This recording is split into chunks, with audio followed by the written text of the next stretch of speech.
Appu sir ಬರೀ ನಟನಾಗಿ ಮಾತ್ರವಲ್ಲ, ಮಗನಾಗಿ, ಗಂಡನಾಗಿ, ಅಪ್ಪನಾಗಿ, ಒಳ್ಳೆಯ ವ್ಯಕ್ತಿಯಾಗಿ ಸಮಾಜದಲ್ಲಿ ತನ್ನನ್ನು ತಾವು ಗುರುತಿಸ್ಕೊಂಡಿದ್ದಾರೆ. ಇವಾಗ ಸಿನಿಮಾ ಮಾಡ್ತೀವಿ ಅಂತ ಬಂದವ್ರಿಗೆ ಉತ್ತಮವಾದಂತಹ ವೇದಿಕೆಯನ್ನು ಕೊಡ್ತಾ ಇದ್ರು. ನನಗೆ ಆ್ಯಕ್ಟಿಂಗಲ್ಲಿ ಇಂಟ್ರೆಸ್ಟ್ ಇದೆ ಅಂತ ಹೇಳ್ತಿದ್ರೆ ಸಿನಿಮಾದಲ್ಲಿ ಚಾನ್ಸ್ ಕೊಡ್ತಾ ಇದ್ರು.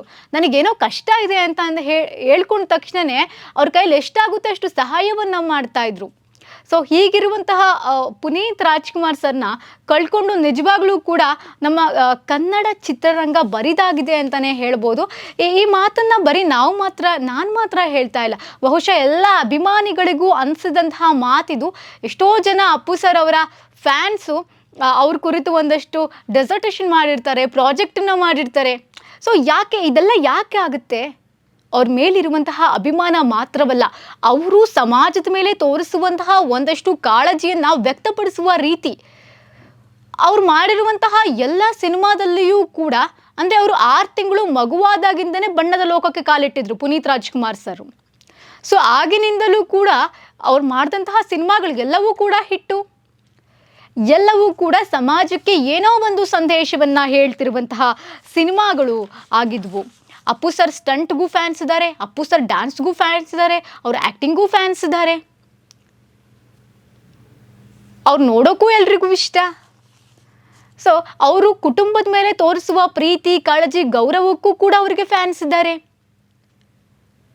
ಸೊ ಹೀಗಿರ್ಬೇಕಾದ್ರೆ ಆ ಮನುಷ್ಯನನ್ನು ನಾವು ಹೇಟ್ ಮಾಡಲಿಕ್ಕೆ, ವಿರೋಧಿಸಲಿಕ್ಕೆ ಏನೂ ಇಲ್ಲವೇ ಇಲ್ಲ. ಕಷ್ಟ ಅಂತ ಬಂದವ್ರಿಗೆ ತಮ್ಮ ಕೈಲಾದಷ್ಟು ಸಹಾಯವನ್ನು ಅವರು ಮಾಡೇ ಮಾಡ್ತಾರೆ. ಹೀಗೆಲ್ಲ ಇರಬೇಕಾದ್ರೆ ಅವ್ರನ್ನ ಕಳ್ಕೊಂಡಿದ್ದು ಎಲ್ಲೋ ಒಂದು ಕಡೆ ಡೈಜೆಸ್ಟ್ ಮಾಡ್ಕೊಳ್ಳೋಕ್ಕೆ ಈಗಲೂ ಕೂಡ ಸಾಧ್ಯವಾಗ್ತಾ ಇಲ್ಲ. ಪ್ರತಿ ವರ್ಷ ನಾವು ಅಪ್ಪು ಸರ್ ಬರ್ಡೇನ ಹಾಗೆ ಮಾಡಬೇಕು, ಹೀಗೆ ಮಾಡಬೇಕು ಅಂತ ಅವರ ಫ್ಯಾನ್ಸ್ ಅಂದ್ಕೊಂಡಿರ್ತಾರೆ.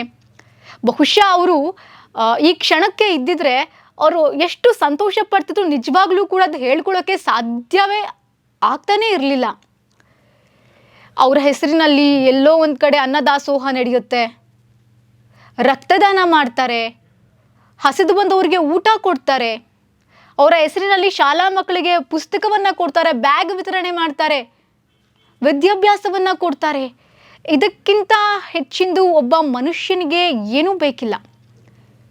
ತಾನು ಇರುವಾಗ ಬರ್ತ್ಡೇ ಮಾಡ್ತಾರೆ, ಸೆಲೆಬ್ರೇಟ್ ಮಾಡ್ತಾರೆ, ಆಚರಣೆ ಮಾಡ್ತಾರೆ, ಓಕೆ. ತಾನು ಇಲ್ಲದ ನಂತರದಲ್ಲೂ ಅದನ್ನು ಜಾತ್ರೆ ರೀತಿ ಅಷ್ಟೇ ಉತ್ಸಾಹದಿಂದ ಮಾಡ್ಕೊಂಡು ಹೋಗ್ತಾರೆ ಅಂತಂದರೆ ಇದನ್ನು ನಿಜವಾಗ್ಲೂ ಕೂಡ ಒಂದು ಕಡೆ ಸಂತೋಷದ ಕ್ಷಣ ಆಗ್ತಾ ಇದೆ, ಇನ್ನೊಂದು ಕಡೆ ಅವ್ರು ಇರಬೇಕಿತ್ತು ಅಂತ ಎಲ್ರಿಗೂ ಕೂಡ ಭಾಸವಾಗುತ್ತೆ. ಸೊ ಇದೆಲ್ಲವೂ ಕೂಡ ನೋಡಲಿಕ್ಕೆ ಅವರು ಇರಬೇಕಿತ್ತು ಅಂತ ಎಲ್ರಿಗೂ ಕೂಡ ಅನಿಸುತ್ತೆ. ಅವರ ಪ್ರೊಡಕ್ಷನನ್ನು ಪ್ರಾರಂಭ ಮಾಡ್ತಾರೆ. ಆ ಪ್ರೊಡಕ್ಷನಲ್ಲಿ ಬಂದಂತಹ ಎಷ್ಟೋ ಜನರಿಗೆ ಕೆಲಸವನ್ನು ಕೊಡ್ತಾರೆ. ಕತೆ ಹೇಗೇ ಇರಲಿ, ಆ ಕತೆಗಳನ್ನು ಅವರು ತಗೊಳ್ತಾ ಇದ್ರು ಅವ್ರ ಪ್ರೊಡಕ್ಷನ್ಗೆ. ನಂತರ ಸಮಾಜಕ್ಕೆ ಅವ್ರದ್ದೇ ಆದಂತಹ ಒಂದಷ್ಟು ಕಳಕಳಿ ಇರುವ ಸಿನಿಮಾಗಳನ್ನು ಕೊಡ್ತಾ ಹೋಗ್ತಾರೆ, ಸಮಾಜಕ್ಕೆ ಕೊಡುಗೆಯನ್ನು ಕೊಡ್ತಾ ಹೋಗ್ತಾರೆ. ಸಿನಿಮಾ ರಂಗ ಅಂತ ಬಂದರೆ ಅಪಾರವಾದಂತಹ ಕೊಡುಗೆಯನ್ನು ಕೊಟ್ಟಿದ್ದಾರೆ. ಅಪ್ಪು ಸರ್ ಅಂತಂದರೆ ಸಿನಿಮಾ ಅಂತಂದರೆ ಅಪ್ಪು ಸರ್. ಅವರಂತಹ ಒಂದು ಸರಳ ವ್ಯಕ್ತಿತ್ವ, ನೇರ ನುಡಿ ಮನುಷ್ಯ, ವಯಸ್ಸಿಗೂ ಮೀರಿದಂತಹ ಅಭಿಮಾನಿಗಳನ್ನು ಹೊಂದಿದ್ದಾರೆ ಅಪ್ಪು ಸರ್. ಇದನ್ನು ಅವರ ಅಭಿಮಾನಿಗಳೇ ಒಪ್ಕೊಂಡಿರುವಂತಹ ಮಾತು. ಅಷ್ಟರ ಮಟ್ಟಿಗೆ ಒಂದು ಇಮ್ಯಾಜ್ ಮಾಡ್ಕೊಳ್ಳಿ, ಒಂದು ಸಿನಿಮಾ ರಿಲೀಸ್ ಆಗ್ತಿದೆ ಅಂದರೆ ಥಿಯೇಟರ್ ಆಚೆ ಕ್ಯೂ ನಿಂತಿದ್ದಾರೆ ಜನ ಸಿನಿಮಾವನ್ನು ನೋಡಲಿಕ್ಕೆ. ಅದೇ ಅಪ್ಪು ಸಿನಿಮಾ ವಾರಕ್ಕೆ 2 ಸಲ ಟಿ ವಿನಲ್ಲಿ ಹಾಕ್ತಾರೆ. ಅದೇ ಅಪ್ಪು ಸಿನಿಮಾವನ್ನು 23 ವರ್ಷದಲ್ಲಿ ಅದೆಷ್ಟು ಸಲ ನಾವೆಲ್ಲರೂ ನೋಡಿರ್ತೀವೋ, ನೀವೆಲ್ಲ ನೋಡಿರ್ತೀವೋ ಲೆಕ್ಕನೇ ಇಲ್ಲ. ಅದನ್ನು ಥಿಯೇಟರ್ನಲ್ಲೇ ಬಂದು ನೋಡಬೇಕು ಅನ್ನೋದು ಏನಿರುತ್ತೆ? ಕ್ರೇಜ್, ಪ್ರೀತಿ, ಇದೆಲ್ಲವನ್ನೂ ಕೂಡ ಅವರಿಂದಲೇ ಕಲ್ತಿರುವಂಥದ್ದು, ಅಪ್ಪು ಸರಿಂದನೇ ಕಲ್ತಿರುವಂಥದ್ದು ಇದೆಲ್ಲವನ್ನೂ ಕೂಡ. ಹೀಗಿರುವಾಗ ಎಲ್ಲೋ ಒಂದು ಕಡೆ ಸಿನಿಮಾ ರಿಲೀಸ್ ಆಗೋದಕ್ಕಿಂತ ಅವರ ಹೊಸ ಸಿನಿಮಾ ಬಂದಿದ್ರೆ ಹೇಗಿರ್ತಿತ್ತು ಕ್ರೇಜ್ ಅನ್ನೋದನ್ನ ನಾವು ಅಪ್ಪು ಸಿನಿಮಾಯಿಂದ ನೋಡಬಹುದು. ಅಪ್ಪು ಸರ್ ಅವರ ಹೊಸ ಸಿನಿಮಾ ಏನಾದರೂ ಬಂದಿದ್ರೆ ಇದೇ ಥರ ಕ್ರೇಜ್ ಇರ್ತಿತ್ತು.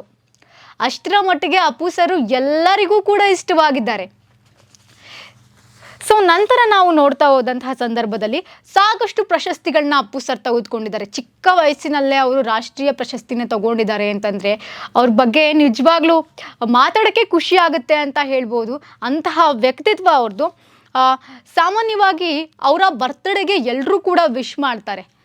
ಅದರಲ್ಲೂ ನಾವು ಹೆಚ್ಚಾಗಿ ಸೆಲೆಬ್ರಿಟಿಗಳ ವಿಶ್ಗಾಗಿ ವೆಯ್ಟ್ ಮಾಡ್ತಿರ್ತೀವಿ. ಅವ್ರ ಬಗ್ಗೆ ಇವ್ರು ಏನು ಹೇಳ್ತಾರೆ, ಲೈಕ್ ಎಲ್ಲರೂ ಕೂಡ ಕ್ಯೂರಿಯಾಸಿಟಿ ಇದ್ದೇ ಇರುತ್ತೆ. ಈ ಸಂದರ್ಭದಲ್ಲಿ ಅಪ್ಪು ಸರ್ ಅವರ ಸೊಸೆ ಅಂದರೆ ಯುವರಾಜ್ ಕುಮಾರ್ ಅವರ ಹೆಂಡತಿ ಒಂದು ವಿಚಾರವನ್ನು ಇಲ್ಲಿ ಶೇರ್ ಮಾಡಿಕೊಂಡಿದ್ದಾರೆ. ಅದು ಏನಪ್ಪ ಅಂತಂದರೆ, ಶಿಕ್ಷಣಕ್ಕೆ ಸಂಬಂಧಪಟ್ಟಂತೆ ಅಪ್ಪು ಸರು ತುಂಬ ಪ್ರೋತ್ಸಾಹವನ್ನು ಕೊಡ್ತಾ ಇದ್ರು. ಇದು ಎಲ್ರಿಗೂ ಕೂಡ ಗೊತ್ತೇ ಇದೆ. ಯುವರಾಜ್ ಕುಮಾರ್ ಅವರ ಪತ್ನಿ ಶ್ರೀದೇವಿ ಅವರು ಅಪ್ಪು ಸರ್ಗೆ ಸಂಬಂಧಪಟ್ಟಂಥ ಒಂದಷ್ಟು ವಿಚಾರವನ್ನು ಹೇಳ್ಕೊಂಡಿದ್ದಾರೆ. ಅಂದರೆ ಅಪ್ಪು ಸರು ಸಾಯುವಂತಹ ಹಿಂದಿನ ದಿನ ರಾತ್ರಿ ಅವರಿಗೆ ಕಾಲ್ ಮಾಡಿದ್ರಂತೆ. ಈ ಸಂದರ್ಭದಲ್ಲಿ ಅವರು ಸಮಾಜದಲ್ಲಿ ನಡೀತಿರುವಂತಹ ಒಂದಷ್ಟು ಘಟನೆಗಳ ಬಗ್ಗೆ ಶೇರ್ ಮಾಡಿಕೊಂಡ್ರಂತೆ.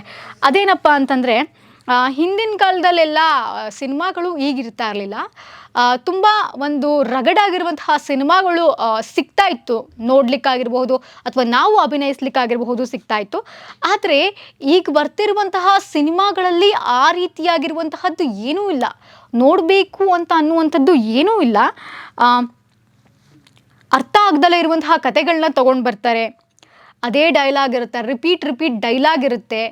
ಆ ಸಿನಿಮಾಯಿಂದ ಸಮಾಜಕ್ಕೆ ಏನು ಒಂದು ರೀತಿಯ ಸಂದೇಶವೂ ಕೂಡ ಸಿಗ್ತಾ ಇಲ್ಲ. ಆ ಸಮಾಜವನ್ನು ನೆಗೆಟಿವ್ ಶೇಪ್ಗೆ ತಗೊಂಡು ಹೋಗುವಂತಹ ಕತೆಗಳು ಬರ್ತಾ ಇದೆ. ಇದನ್ನೇ ನೋಡಿ ತುಂಬ ಬೇಜಾರಾಗ್ತಿದೆ ಅಂತ ಹೇಳ್ತಾರಂತೆ. ಒಂದು ಕಡೆ ನಿರ್ದೇಶಕರು, ನಿರ್ಮಾಪಕರು ಈಗೋಗೆ ಅವರು ಹಣ ಗಳಿಸ್ಬೇಕು ಅಂತ ಸಿನಿಮಾವನ್ನು ಮಾಡ್ತಾ ಇದ್ದಾರೆ. ಇದೆಲ್ಲ ನೋಡಿ ನನಗೆ ಬೇಜಾರಾಗಿದೆ ಅಂತ ಅಪ್ಪು ಸರ್ ಹೇಳ್ತಾರಂತೆ. ಈ ಒಂದು ವಿಚಾರವನ್ನು ಶೇರ್ ಮಾಡ್ಕೊಂಡಿದ್ದಾರೆ ಅಪ್ಪು ಸರು. ಸೊ ಅವ್ರಿಗೂ ಕೂಡ ಶ್ರೀದೇವಿ ಅವ್ರಿಗೂ ಅಪ್ಪು ಸರ್ಗೂ ಬಾಂಡಿಂಗ್ ತುಂಬಾ ಚೆನ್ನಾಗಿತ್ತು.